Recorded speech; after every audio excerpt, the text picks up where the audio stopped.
नमस्कार, आप देख रहे हैं स्वराज एक्सप्रेस और मैं हूं राजेश सोनी। और आज का हमारा खास कार्यक्रम जनता मांगे जवाब। जी हां, छत्तीसगढ़ की सियासत में आज सबसे बड़ा सवाल, क्या अब जनप्रतिनिधि और नायब तहसीलदार आमने सामने हैं? क्या सत्ता का दबाव सिस्टम पर भारी पड़ रहा है या फिर मामला एक महिला सम्मान से जुड़ा है? दरअसल सरगुजा के सीतापुर में बीजेपी विधायक रामकुमार टोप्पो और नायब तहसीलदार के बीच विवाद अब राजनीतिक भूचाल बन चुका है। नायब तहसीलदार का यह आरोप है कि विधायक और उनके समर्थकों ने मारपीट की, कपड़े फाड़ दिए, सरकारी काम में बाधा डाली। तो भाई दूसरी तरफ विधायक ये कह रहे हैं कि उनकी बहन के साथ अभद्रता हुई और उसी के बाद विवाद और ज्यादा बढ़ गया। अब दोनों पक्षों की शिकायतों पर एफआईआर भी दर्ज हो चुकी है। कांग्रेस इसे भाजपाइयों की गुंडागर्दी बता रही है, तो सरकार कह रही है कि जांच के बाद ही सच सामने आएगा। अब ऐसे में बड़ा सवाल यही है कि क्या लोकतंत्र में जनप्रतिनिधि और प्रशासन के बीच टकराव जो है वो नया राजनीतिक मुद्दा बनता जा रहा है? क्या अधिकारी सुरक्षित हैं या फिर जनता के प्रतिनिधियों की बात सुनने में सिस्टम नाकाम हो रहा है? इसी पर आज हम चर्चा करेंगे। कई मेहमान भी हमारे साथ जुड़ेंगे, लेकिन उससे पहले देखिए हमारी स्पेशल रिपोर्ट।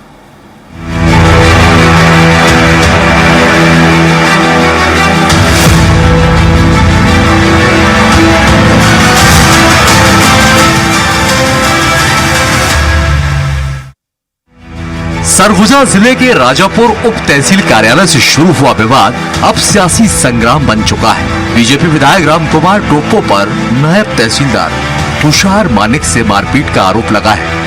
आरोप है कि विधायक ने नायब तहसीलदार को वापस राजापुर बुलाया, जहां बहन से कथित अभद्र व्यवहार को लेकर सवाल जवाब हुआ और फिर विवाद बढ़ गया। नायब तहसीलदार का आरोप है कि विधायक समर्थकों ने उनके साथ मारपीट की, कपड़े फाड़े और सरकारी काम में बाधा पहुंचाई। बीच बचाव करने पहुंचे एसडीएम फागेश सिन्हा ने उन्हें वहां से सुरक्षित निकाला। विधायक जी के जो समर्थक थे, है ना, उन्होंने मारपीट शुरू किया।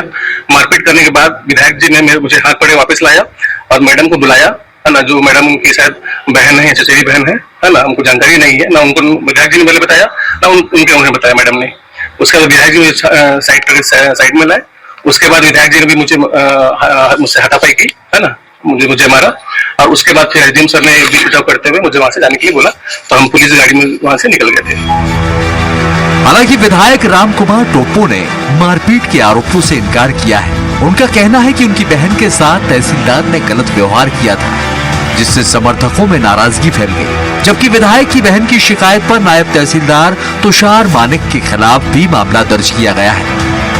देखिए, ये तहसील कार्यालय में हुआ एक विवाद से उत्पन्न हुआ कि महिलाओं के साथ किस तरीके से व्यवहार करना है, अभद्र व्यवहार वाली विषय सराहनीय नहीं है और जनता का जो आक्रोश वाला विषय आया है उसी में आरोप लगे हैं और आरोप के आधार पर हमारे साथ कुछ लोगों के खिलाफ एफआईआर दर्ज हुआ है। तुषार मानिक तहसीलदार के द्वारा बदतमीजी से बात किया गया। फाइल पूरा कंप्लीट होने के बावजूद भी मेरे को बदतमीजी से बोला कि आज सिग्नेचर मैं नहीं करूँगा, मैन पार्ट से बनवा लेना। मेरे को लगभग मैं 14 तारीख को फाइल जमा की थी, तो डेली बातचीत होता था, तो बोलते थे कि आज कंप्लीट हो जाएगा, बाबू के द्वारा भी और तहसीलदार के द्वारा भी। सिग्नेचर के लिए जब आई मैं, तो उनके द्वारा बोला गया कि तुम होती कौन हो सिग्नेचर कराने के लिए बोलने वाली, और यहाँ से तहसील से भगाओ बोल के बोला गया। घटना के बाद सियासत भी तेज हो गई। कांग्रेस प्रदेश अध्यक्ष दीपक बैज ने इसे भाजपाइयों की गुंडागर्दी बताते हुए सरकार पर निशाना साधा है। तो वहीं डिप्टी सीएम अरुण साव ने कहा कि मामले की जांच चल रही है और निष्पक्ष कार्रवाई होगी। क्या आपके विधायक रामकुमार टोप्पो को कार्रवाई करेंगे क्या कि खाना पूर्ति के लिए उनके खिलाफ एफआईआर कर देंगे? क्या उनको जेल भेजेंगे? मुख्यमंत्री को बताना चाहिए प्रदेश की जनता से, अगर सच्चा न्याय है तो फिर अपने विधायक को जेल भेज के दिखाएं, क्योंकि उन्होंने गलत किया है। एक प्रशासनिक अधिकारी को बंद करके मारना, ये कहां का न्याय है?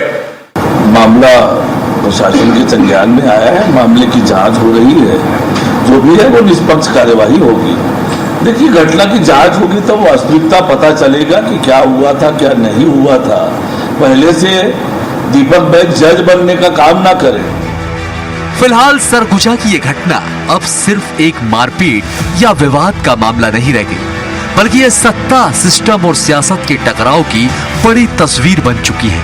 एक तरफ सरकारी अफसर पर हमले और दबाव के आरोप हैं, तो दूसरी ओर जनप्रतिनिधि अपनी बहन के सम्मान और अभद्रता का मुद्दा उठा रहे हैं। मामले में दोनों पक्षों पर एफआईआर दर्ज हो चुकी है और अब पूरे घटनाक्रम की जांच जारी है। लेकिन इस विवाद ने कई सवाल खड़े कर दिए हैं। क्या जनप्रतिनिधि और प्रशासन के बीच संवाद की कमी टकराव में बदल रही है? अब सबकी नजर जांच रिपोर्ट और आगे होने वाली कार्रवाई पर टिकी हुई है, क्योंकि यही तय करेगा कि सच आखिर किसके साथ खड़ा है। स्वराज एक्सप्रेस के लिए रायपुर से दिलीप साहू की रिपोर्ट।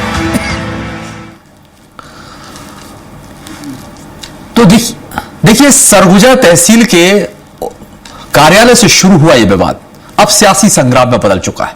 जी हां, इसी पर आज हम चर्चा को आगे बढ़ाते हैं। मेहमानों का परिचय पहले आपसे करवा देते हैं। डॉक्टर गंधर्व पांडे जी बीजेपी प्रवक्ता हमारे साथ हैं, सौरभ साहू जी कांग्रेस प्रवक्ता हमारे साथ हैं और के शर्मा जी वरिष्ठ पत्रकार भी हमारे साथ हैं। आप सभी मेहमानों का हम स्वागत करते हैं। सबसे पहले डॉक्टर गंधर्व पांडे जी आपके पास आना चाहेंगे। जिस तरह का ये पूरा मामला है और जो टकराव देखने को मिला है, और इस घटना के बाद अब विपक्ष को भी एक मुद्दा मिल गया। कांग्रेस तो ये कह रही है कि ये तो भाजपाइयों की गुंडागर्दी है, सीधा सीधा उन्होंने गुंडागर्दी से जोड़ दिया इस मामले को। देखिए, सर्वप्रथम आपको नमस्कार, सभी साथी दर्शकों को नमस्कार, सभी पैनलिस्टों को नमस्कार, जय जोहार, वंदे मातरम। बड़ा ही संवेदनशील विषय है। माननीय विधायक रामकुमार टोपो जी ने जिस प्रकार से कहा और हमारे संगठन में और हमारे उप मुख्यमंत्री अरुण साहू जी ने भी कहा कि जांच हो जाने दीजिए, दूध का दूध और पानी का पानी हो जाएगा। क्योंकि जहां हम प्रशासनिक अधिकारी की बात कर रहे हैं तो वहां ये मामला कहीं ना कहीं एक आदिवासी महिला के सम्मान से जुड़ा हुआ भी मामला है। उसके साथ ही साथ ना कोई इस घटना की सीसीटीवी फुटेज है। हर कोई आज के युग में मोबाइल हाथ में लेकर के घूमता है, तो इसकी प्रामाणिकता उस तौर पे अभी हुई नहीं है। तो जांच के बाद क्या सिद्ध होता है, तो जो भी उसमें विधि सम्मत रहेगा, मैं ये मानता हूं स्पष्ट तौर पे कि किसी को भी कानून अपने हाथों में लेने का अधिकार नहीं है। विधि सम्मत इसमें जो होगा जांच के बाद वो किया जाएगा। और एक चीज और स्पष्ट करना चाहूंगा कि कांग्रेस अपने प्रेस कॉन्फ्रेंस को अदालत का मंच समझ करके कहीं भी फैसला सुनाना चालू ना करे। ये जो गिद्ध भोज करने की आदत कांग्रेस पार्टी को लग चुकी है, कम से कम उनको आईना देख लेना चाहिए। अगर सिर्फ एफआईआर दर्ज होने से और आरोप लगा देने से चीजें सिद्ध हो जाती तो कांग्रेस को यह भी मान लेना चाहिए कि भूपेश बघेल जी ने 508 करोड़ महादेव सट्टाइप वाले से भी लिया है, कोयला घोटाले में भी उनका नाम है। छोड़िए, ये बताइए, देखिए मामले में एफआईआर तो हुई है ना, मामले में एफआईआर हुई, अभी कांग्रेस के पास बाद में जाएंगे। इस मामले में एफआईआर हुई है और यदि आप जांच की बात करते हैं तो क्या जांच तक पद पर बने रहेंगे विधायक जी? निश्चित तौर पे विधायक जी ने खुद कहा है कि जांच में पूर्ण सहयोग रहेगा, किसी प्रकार का उसमें कोई संदेह नहीं है, क्योंकि उनके ऊपर उनके नाम से भी एफआईआर हुई है और 10 लोगों के और नाम से हुई है और साथ ही में जो तहसीलदार हैं उनके ऊपर ठीक है। मैं लौट रहा हूं आपके पास, सौरभ साहू जी कांग्रेस प्रवक्ता। सौरभ जी, क्या आपको ये लगता है कि मुद्दा मिल गया आपको सत्ता पक्ष को घेरने के लिए? देखिए राजेश जी, मुद्दे की तो बात नहीं है। मुद्दे तो हमारे पास 1000 मुद्दे हैं, हर रोज है।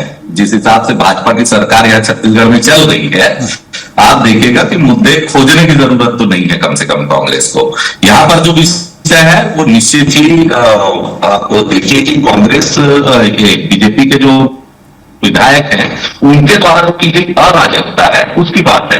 यहाँ पर अगर सुनिए जी, सबसे पहले आप देखिए कि एफआईआर दर्ज हो चुकी है। और एफआईआर कैसे दर्ज होती है? पहले प्रारंभिक जांच होती है और उसके बाद एफआईआर दर्ज होती है। तो प्रारंभिक जांच में तो विधायक महोदय जो है वो दोषी पाए गए हैं। और आपने बड़ा अच्छा सवाल किया जिसका वो बीजेपी के प्रवक्ता, जो साथी प्रवक्ता है, वो उसका जवाब देने से बच गए कि क्या विधायक जी पद पर बने रहेंगे जांच होते तक? तो निश्चित रूप से अगर वो पद पर बने रहते हैं तो ये जांच तो प्रभावित होगी ही ना। आज आप देखें कि किसी टीआई के क्या है और उसके खिलाफ अगर कोई जांच होती, सबसे पहले उसको सस्पेंड किया जाता है, उसके बाद उसकी जांच होती है ताकि जांच जो है वो निष्पक्ष रहे और प्रभावित रहे। तो यहाँ पर क्या बीजेपी ये स्टेप लेने के लिए रेडी है क्या कि इस तरीके की कोई भी अराजकता और कानून उन्होंने हाथ में लिया है, जैसे बीजेपी के प्रवक्ता ने कहा ही अपने प्रथम वक्तव्य में? नहीं तो सबसे पहले तो बीजेपी अपनी पार्टी को ही, कोई वीडियो सामने नहीं आया, बयान नहीं मान रहे हैं, कोई वीडियो सामने नहीं आया, प्रमाणित थोड़ी हुआ। अभी तो हम जांच कर रहे हैं, है ना? अच्छा, एक बात ये बताइए सौरभ जी ये बताइए, इस तरह की तस्वीरें, ठीक है, अभी उनकी सरकार है, उनके विधायक ने किया, आप लोगों ने मुद्दा बना के उठा दिया।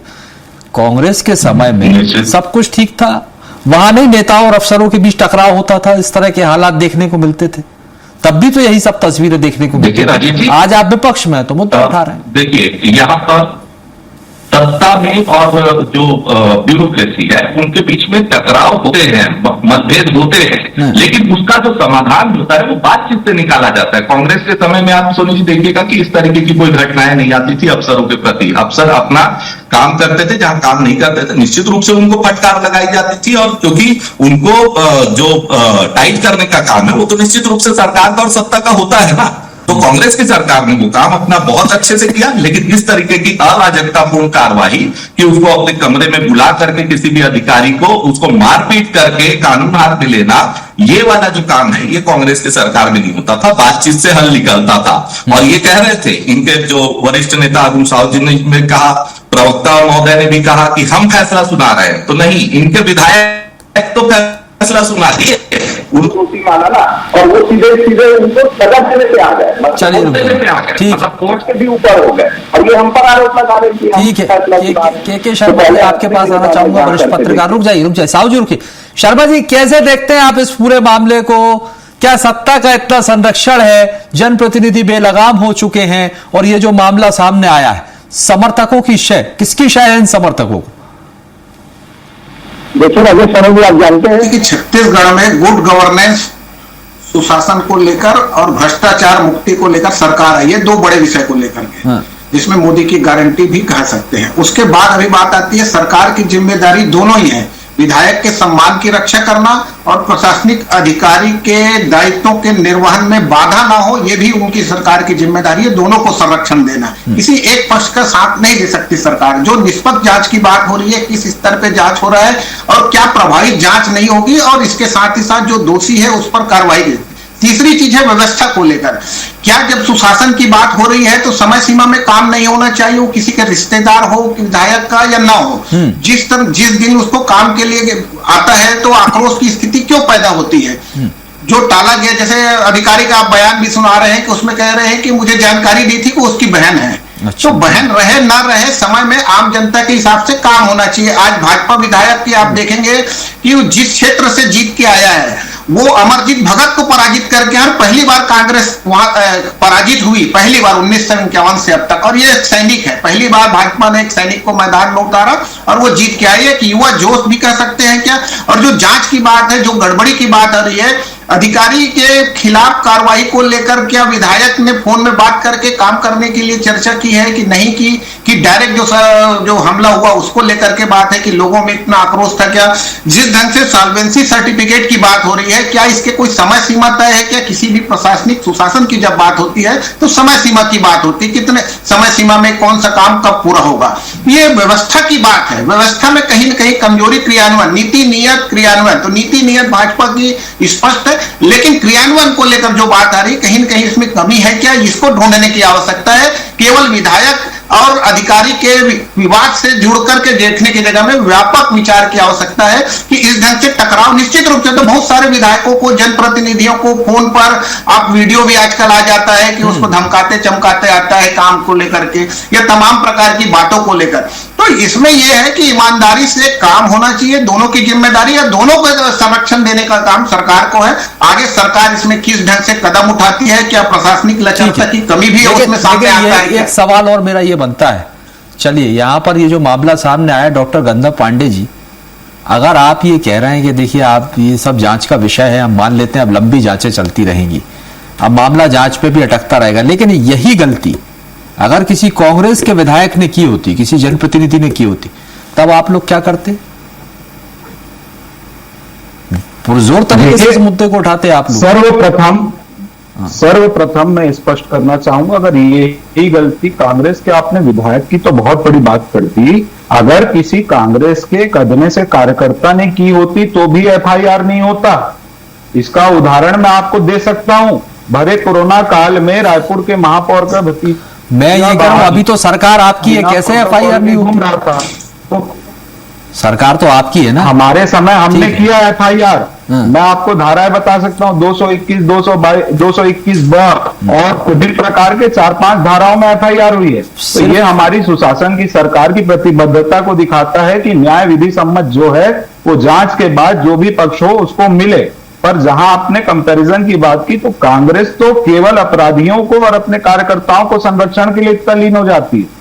तो उसकी तो बात ही रहने दीजिए कि कांग्रेस के समय क्या होता। कांग्रेस रहती तो ये मामला ही उजागर नहीं होने दिया जाता और उनको कब का कहां कर दिया जाता। इस प्रकार की स्थिति कांग्रेस के समय जंगल राज और गुंडा राज और खौफ का माहौल सवाल एक ये भी है जो बहुत महत्वपूर्ण बात अभी के शर्मा जी जो कह रहे थे, डॉक्टर गंधर्व पांडे जी, समन्वय की कमी है। ये बार बार ये तस्वीरें सामने आती हैं। कभी हमने देखा है कि नेता मंच से फटकार लगाते हैं अधिकारियों को, तो ये वैसी पहली तस्वीर नहीं आई है।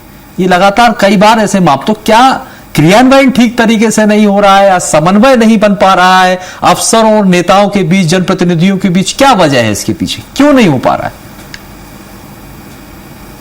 देखिए, मैं स्पष्ट करना चाहूंगा, 2018 से 2023 के मध्य छत्तीसगढ़ में एक अधिकारियों को संरक्षण देके बंदरबाट और लूटमार की सरकार संचालित थी, जिसके कारण आज बहुत सारे अधिकारी जेल की हवा खा रहे हैं। तो जो अधिकारी अभी भी मन में ये मान करके बैठे हैं कि हम ही सर्वे सर्वा हैं, तो उनके खिलाफ निरंतर, इस मामले के अतिरिक्त की बात कर रहा हूं मैं, उनके वो सभी मामलों में निरंतर जो जनप्रतिनिधि हैं वो अपनी भूमिका निभा रहे हैं। तो इसमें स्पष्ट देखा जा सकता है कि सरकार की प्रतिबद्धता है कि जो जनप्रतिनिधि हैं वो प्रशासनिक अधिकारियों पर कसाहट ला करके उनको जन सरोकार के विषय में और जन कल्याणकारी कार्य करने के लिए बाध्य कर रहे हैं, और उसी का परिणाम है कि इस प्रकार के 2-4 वक्तव्य सामने आ रहे हैं। सौरभ साहू जी, देखिए वो यहां पर कह रहे हैं कि भाजपा सरकार अपना काम कर रही है और इस तरह की कसावट के लिए करती है, वो अलग बात है। ये विषय सामने आया तो उस पर तो उनका ये कहना है FIR हुई है, जांच जारी है और दोषी होगा कार्रवाई पाया जाएगा, वो जिस दोषी पाया जाएगा उस पर कार्रवाई की जाएगी। लेकिन सवाल ये है, क्या आप लोग इस मुद्दे को लेकर एक लाभ लेने की कोशिश कर रहे हैं, राजनीतिक लाभ, ताकि आप लोगों को मिल जाए? वहां तो FIR हो गई, जांच होगी, वो अपना काम चलता रहेगा, लेकिन विपक्ष की क्या भूमिका है? क्या आप यही चाहते हैं कि कहीं ना कहीं इस मुद्दे को बना सकें और इसका फायदा ले सकें, या फिर अगर आप वाकई इंसाफ दिलवाना चाहते हैं तो आगे आपका क्या कदम होगा? राजनीतिक निश्चित रूप से यहाँ पर जो बात है ना, आप देखिए कि जो भाजपा के प्रवक्ता है, निश्चित रूप से वो किसी काल्पनिक दुनिया में है। जमीनी स्तर पर आकर के देखे, किसी भी तरीके की कोई भी प्रशासनिक कसावट नहीं दिखती। कहीं ना कहीं मुझे लगता है कि वरिष्ठ पत्रकार महोदय भी इस बात से सहमत है कि आज जो उनकी बात है उससे मैं सहमत हूँ कि कहीं ना कहीं ये जो समन्वय का जो अभाव है जो आप कह रहे हैं, वो निश्चित रूप से यहाँ पर है। बस भाजपा के लोग जो है वो जमीनी स्तर पर जाकर के इस बात को देखना नहीं चाहते। और विपक्ष की जो बात आपने कही, तो जिम्मेदार विपक्ष की तो भूमिका यही है ना राजेश जी, की जो सत्ता पक्ष की जो कमियां है सराहना करके किया जाए, उसको सुधारने के लिए चाहे वो आंदोलन की जरूरत पड़े या किसी भी तरीके से जो सरकार का ध्यान आकर्षण है उस मुद्दे पर किया जाना चाहिए। और निश्चित रूप से कांग्रेस पार्टी छत्तीसगढ़ के अंदर और पूरे देश में मुझे लगता है कि अपनी ये भूमिका बहुत अच्छे से निभा रही है कि जहां जहां प्रशासन की कमी है वहां हर जगह पर ध्यानाकर्षण करने का प्रयास किया जा रहा है। आप छत्तीसगढ़ को देख लीजिए, जिस तरीके से पिछले 2.5 साल में अपराध का गढ़ बन चुका है। अभी आप कुछ तरह की घटना देख लीजिए, कोटनी बाजार में, पेंड्रा में राजेश जी, कैसे सरेआम एक सराफा व्यापारी को गोली मार करके 1 करोड़ रुपए की लूट कर दी जाती है। और इसी तरीके से दर्जनों, मेरे पास तो पूरी लिस्ट है कि दर्जनों घटनाएं पिछले 1 महीने में गोली कांड की, घर घुस करके हत्या कर देने की, लूट की, ऐसे लगातार हमारे सामने आ रहे हैं। मुझे तो समझ ये नहीं आता है कि जो सुशासन त्योहार ये सरकार मना रही है उसमें सुशासन कहां पर है? वो सुशासन तो कहीं ना कहीं गायब है। आम जनता जो है वो लगातार अपने मुद्दे उठा रही है, जैसा कि आज की घटना। अरे मुख्यमंत्री खुद जनता के बीच पहुंच रहे हैं, फीडबैक ले रहे हैं, समस्याओं का समाधान कर रहे हैं, अधिकारियों को निर्देश दे, ये तो अच्छी पहल है ना। नहीं, ये देखिए, हर नीति का विरोध नहीं कर सकते, ये अच्छी पहल है कि जनता के बीच जब उनका जनप्रतिनिधि पहुंचेगा और जननायक वहां पर पहुंचेगा, उनकी समस्याओं को खुद सुनेगा, समाधान के निर्देश देगा, ये तो अच्छी बात है। इसकी तो देखिए, हर चीज का विरोध नहीं किया जाता ना, कई ऐसे भी मुद्दे होते हैं जिनकी सराहना भी करनी चाहिए। नहीं, ठीक, यही तो कर्तव्य है एक जनप्रतिनिधि का। चलिए, मेरे को के शर्मा जी आपके पास आना चाहूंगा। आप कैसे कैसे समाधान होगा? अगर इस तरह के मामले सामने आएंगे तो इनका समाधान कैसे होगा? अब जब अफसर और नेता आमने सामने होंगे, टकराव से, ताकत से या फिर कानून व्यवस्था से, कैसे इसका समाधान देखते हैं?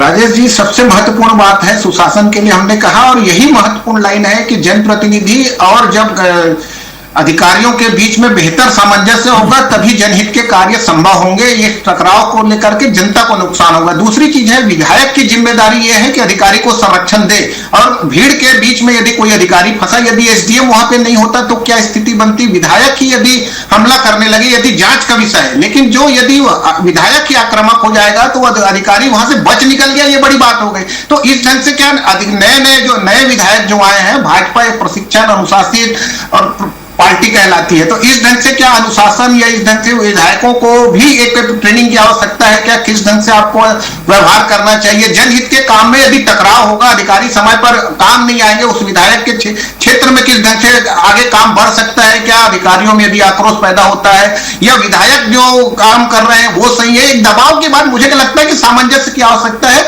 विधायक को चाहिए था कि अधिकारी को संरक्षण दे और काम को उसको करवा सकता था उस समय। क्या इन सब परिस्थितियों पर भी ध्यान देने की आवश्यकता है कि एक अनुशासन की आवश्यकता है? दोनों के बीच बेहतर सामंजस्य से जनहित के काम हो सकते हैं। देखिए, यही होता है। सवाल खड़े होते हैं डॉक्टर गंधर्व जी, अब जब इस तरह के मामले सामने आते हैं, सत्ता और अफसरों के बीच कैसे रिश्ते हैं, इन रिश्तों पर सवाल खड़े होते हैं। ये गलत मैसेज जाता है भाई।